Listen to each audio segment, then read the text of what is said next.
মৃত্যুবরণ করেছেন বাংলাদেশের রাজনীতির এক অপ্রতিরোধ্য ব্যক্তিত্ব, বিএনপির চেয়ারপারসন ও তিনবারের সাবেক প্রধানমন্ত্রী বেগম খালেদা জিয়া। ৩০ ডিসেম্বর ভোরে রাজধানীর একটি বেসরকারি হাসপাতালে চিকিৎসাধীন অবস্থায় ইন্তেকাল করেন তিনি। তার বয়স হয়েছিল প্রায় ৮০ বছর।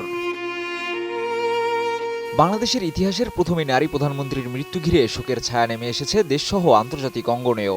বেগম জিয়ার মৃত্যুতে গভীর শোক প্রকাশ করেছে বিশ্বের বিভিন্ন দেশ ও আন্তর্জাতিক নেতৃবৃন্দ। ঢাকায় মার্কিন দূতাবাস এক শোকবার্তায় জানায়, সাবেক প্রধানমন্ত্রী খালেদা জিয়ার প্রয়াণে যুক্তরাষ্ট্র গভীরভাবে শোকাহত। শোকবার্তায় বলা হয়, বাংলাদেশের আধুনিক ইতিহাস গঠনে তিনি গুরুত্বপূর্ণ ভূমিকা রেখেছেন এবং তার নেতৃত্ব দেশের উন্নয়ন ও অগ্রগতিতে উল্লেখযোগ্য অবদান রেখেছে।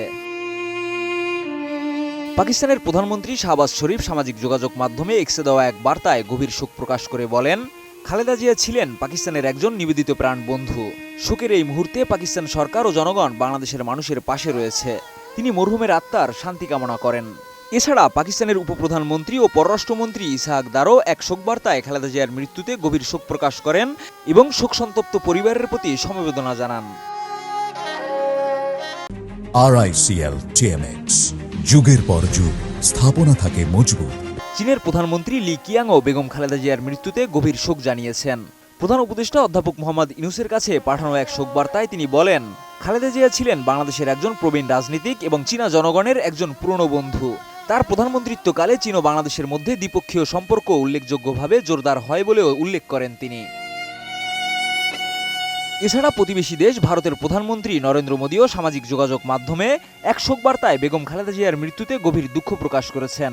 তিনি বলেন, বাংলাদেশের প্রথম নারী প্রধানমন্ত্রী হিসেবে দেশের উন্নয়ন ও ভারত বাংলাদেশের সম্পর্ক জোরদারে তার অবদান চিরস্মরণীয় হয়ে থাকবে। ২০১৫ সালে ঢাকায় তার সঙ্গে সাক্ষাতের স্মৃতিও তুলে ধরেন ভারতের প্রধানমন্ত্রী।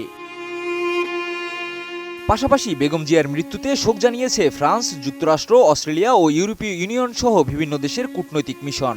৩০ ডিসেম্বর পৃথক পৃথক শোকবার্তায় তারা এই শোক প্রকাশ করে। ঢাকায় ইউরোপীয় ইউনিয়ন মিশন বাংলাদেশের জনগণের প্রতি গভীর সমবেদনা জানিয়ে বলেছে, বেগম খালেদা জিয়ার জীবন ও নেতৃত্ব বাংলাদেশের রাজনীতিতে এক স্মরণীয় অধ্যায় হয়ে থাকবে। ফরাসি দূতাবাস জানায়, দীর্ঘ রাজনৈতিক জীবনে তিনি বাংলাদেশের জাতীয় জীবনের গঠনে গুরুত্বপূর্ণ ভূমিকা রেখেছেন। এই শোকের সময়ে তার পরিবার ও দেশের মানুষের প্রতি সমবেদনা জানায় ফ্রান্স। এছাড়া যুক্তরাজ্য হাইকমিশনও সাবেক এই প্রধানমন্ত্রীর মৃত্যুতে গভীর দুঃখ প্রকাশ করেছে। আর অস্ট্রেলিয়া হাইকমিশন এক বার্তায় জানায়, সাবেক প্রধানমন্ত্রী ও বিএনপি চেয়ারপারসন বেগম খালেদা জিয়ার মৃত্যুতে তাদের চিন্তা ও সমবেদনা বাংলাদেশের জনগণের সঙ্গে রয়েছে। এছাড়া খালেদা জিয়ার মৃত্যুতে শোক প্রকাশ করেছে জাতিসংঘ। দুঃখজনক এই মুহূর্তে সাবেক প্রধানমন্ত্রী ও তার প্রিয়জনদের প্রতি গভীর শ্রদ্ধা জানায় জাতিসংঘ। তিনবারের প্রধানমন্ত্রী বেগম খালেদা জিয়া বাংলাদেশের রাজনীতিতে ছিলেন এক প্রভাবশালী ও ঐতিহাসিক ব্যক্তিত্ব।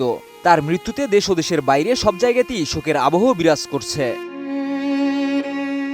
শিহাব ইসলাম, ATN নিউজ।